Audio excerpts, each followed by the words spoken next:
If you love summer cherries, you're not gonna wanna miss today's recipe. I'm showing you how to make a homemade cherry pie filling. You never have to buy one of those cans again.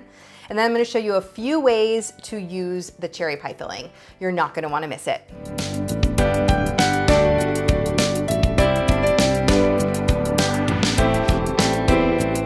Hey everyone, it's Dorothy with crazyforcrust.com and welcome back to my kitchen.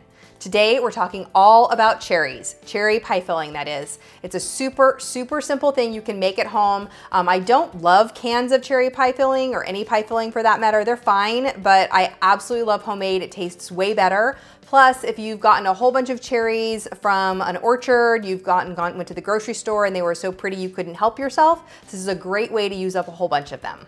For more delicious desserts and easy recipes, be sure to subscribe to my channel. Now let's get in the kitchen. Now to make cherry pie filling, you need to start with cherries. So we're gonna start with about 4.5 to 5 cups, which is about just over 1.5 pounds. I'd get about 1.75 pounds to 2 pounds of cherries. And then you have to pit them. I know this is really annoying to have to pit your cherries.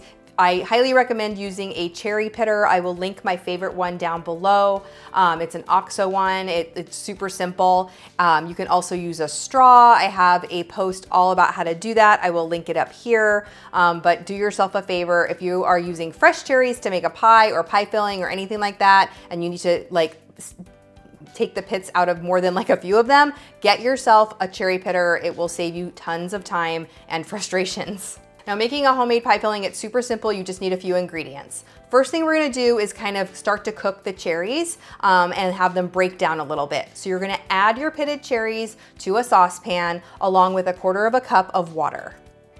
I like to cover that, put it over medium-low heat, and just let it cook. It'll take several minutes until the water will boil. It'll start to foam up a little bit. Once the cherries start to kind of pop, maybe not all of them are popped, but some of them have popped and that liquid has gotten a little bit darker from the cherry juice, then you're ready to continue. While the cherries are cooking, you're gonna assemble the other ingredients. So go ahead and measure out your 2/3 cup of granulated sugar, and we're gonna make our cornstarch slurry.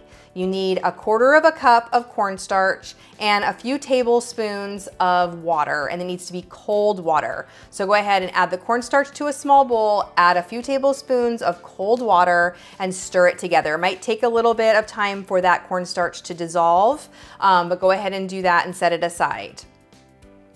You're also going to possibly need some lemon juice. Again, it depends on how sweet the cherries are. If you get super sweet cherries, then you will definitely want to add your lemon juice. If you're using tart cherries, you can omit the lemon juice. The lemon juice helps cut the sweetness if they're too sweet.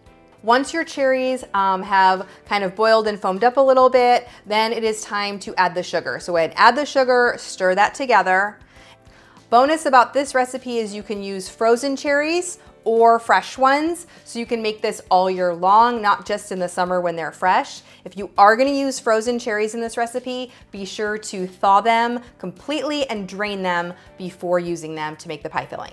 And then stir your cornstarch slurry before adding it because it will clump up again if it's sat for any length of time. So stir that together again until it's nice and smooth.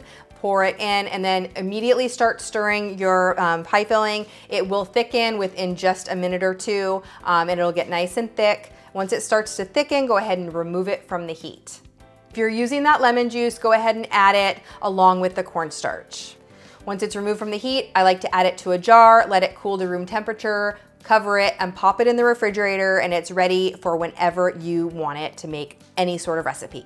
Now, yes, you can put this in a pie crust, put another pie crust on top or some of my crumble topping recipe, or make a lattice and bake it in the oven. But that's a lot of work to make your pie. When making a regular cherry pie, which I will link up here, my cherry pie recipe is super simple. You don't actually have to cook anything to put cherries in a pie. So save your pie filling for when you wanna make other things that aren't just a pie.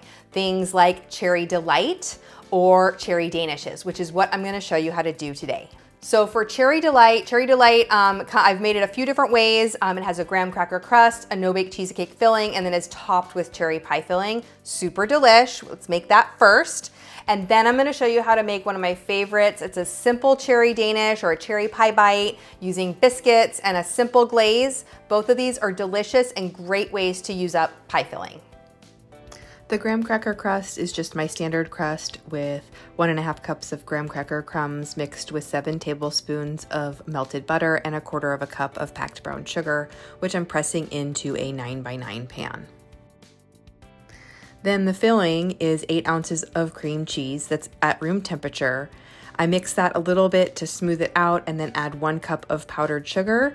Mix that up a little bit along with 1 teaspoon of vanilla extract.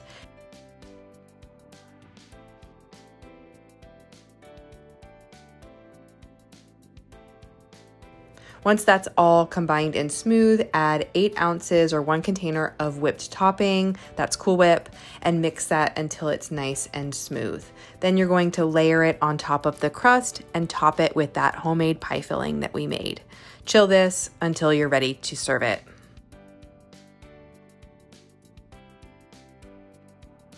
These little cherry pie bites could not be easier. You start with a can of Pillsbury Grand's biscuits. I slice them in half horizontally and then press each half into a muffin pan that's been sprayed with nonstick cooking spray.